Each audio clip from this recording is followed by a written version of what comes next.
Toronto has long been known as a city of neighborhoods, each representing the different cultures and backgrounds of the people who live here.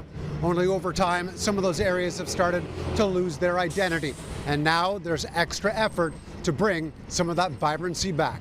This neighborhood has been a cultural hub and a commercial hub for Jamaican and broader Caribbean and African businesses for the past 50 years. So it's a really significant part of the city for Black communities. The stretch along Eglinton West, long known as Little Jamaica, has struggled to stay alive for at least a decade.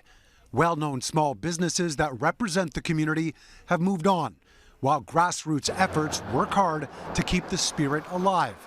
It's one of a number of areas in the city, neighborhoods like Chinatown along Spadina downtown and Church-Wellesley Village, being considered as new cultural districts in the city. It's an approach to city building that is extraordinarily ground up, centering the local expertise and knowledge of everyday people.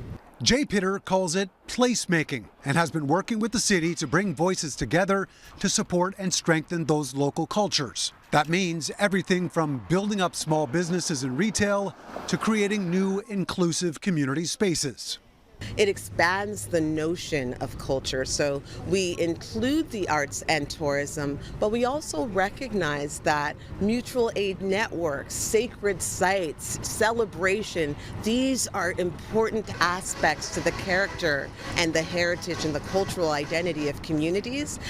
Areas that might not be otherwise considered cultural hubs, like Gary Avenue in the Dovercourt community, for example, could be considered as part of the program. It's a neighborhood transforming from an industrial space into one with studios, shops, and cafes mixed in.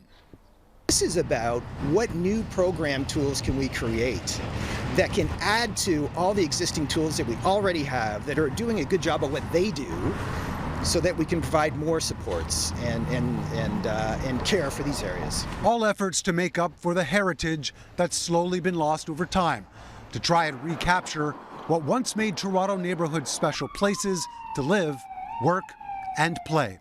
When I step into this neighborhood, I want to be, brought into a specific space that is reflective of the culture, the food, just the social interactions that we have back home.